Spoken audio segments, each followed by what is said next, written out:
Good morning बच्चों। 11th class की physics में जो फर्स्ट टॉपिक है दैट इज फिजिकल वर्ल्ड।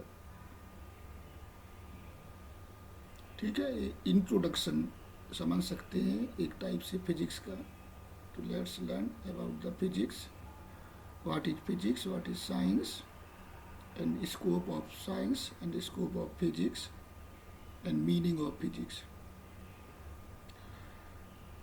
तो फर्स्ट साइंस आता है। तो the word science come from the Latin word scientia which mean to know, जानना। ठीक है, साइंस मतलब होता है जानना, कुछ चीज को जानना, कुछ कंसेप्ट को जानना। Science is nothing but the knowledge gain through the systematic observation and experiment. ठीक है, सिस्टमेटिक ऑब्जर्वेशन एंड एक्सपेरिमेंट से जो नॉलेज गेन होगा उसको साइंस बोलेंगे। ठीक है, सेकंड आता है इसमें साइंटिफिक मेथड।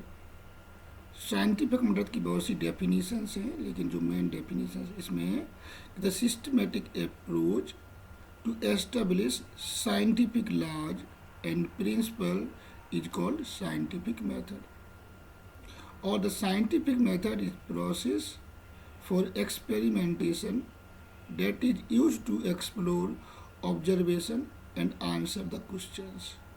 ठीक है, तो कुछ साइंटिफिक मेथड की डेफिनेशन है, और इसको सिंपल वे बोले the approach followed by the scientist to establish a scientific law and principle is called scientific method. ठीक है, साइंटिफिक मेथड के कुछ स्टेप्स होते हैं जिसको हम फॉलोड करते हैं।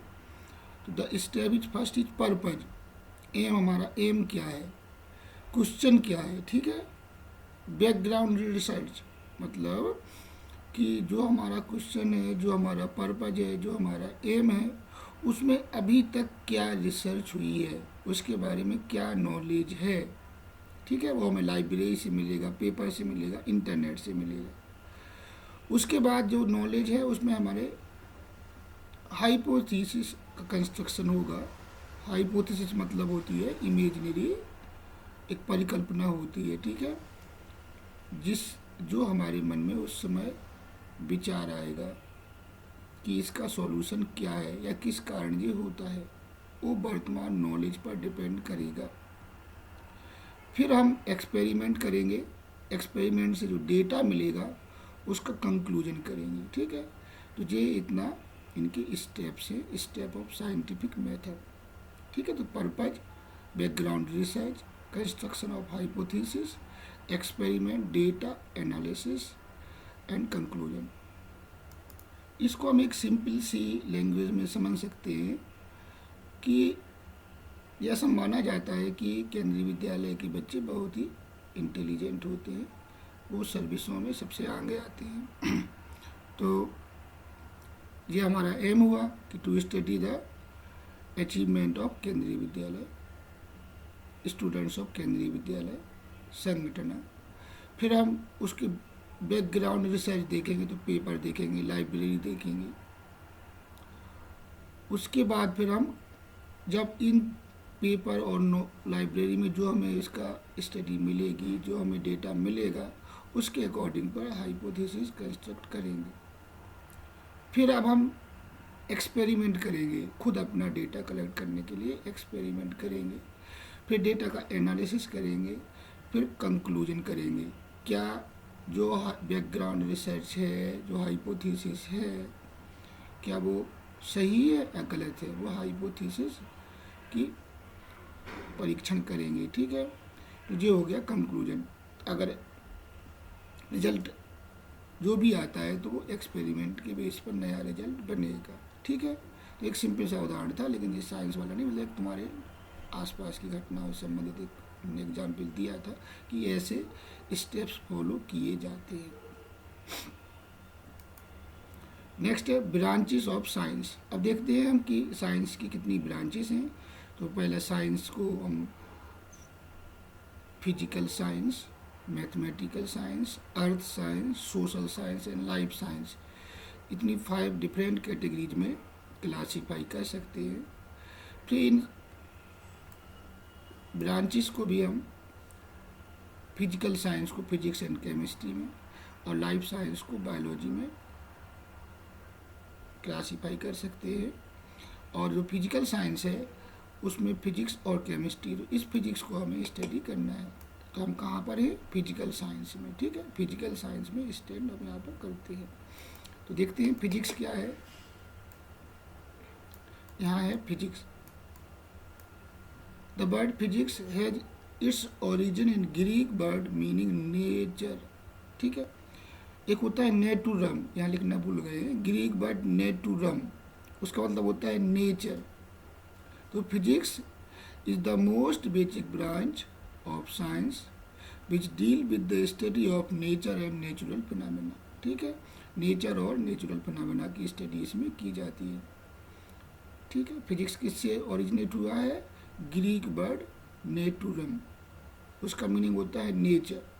तो physics is the most basic branch of science which deal with the study of nature and natural phenomena, ठीक है। Scopes of physics, the scope of physics can be understood in one looks at its various sub discipline such as mechanics, optics, heat, thermodynamics, electrodynamics, atomic physics, nuclear physics. Physics की बहुत सी branches हैं, जैसे mechanics, optics, heat, thermodynamics, electrodynamics, atomic physics, nuclear physics. तो ये भी अपने आप में एक अलग से ही स्टडी का एरिया है। तो mechanics deal with motion of particle and general system of particles. The working of telescope, colour of thin film are the topic deals in optics, ठीक है। ऑप्टिक्स में लाइट के बारे में पढ़ते हैं।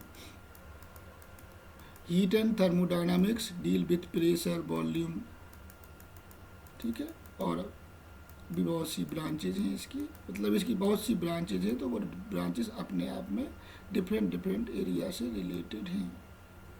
सिर्फ हमने कहा ना कि टॉपिक केवल इंट्रोडक्शन के फॉर्म में है, आप पढ़ सकते हैं इसको। फिजिक्स, टेक्नोलॉजी एंड सोसाइटी, ठीक है।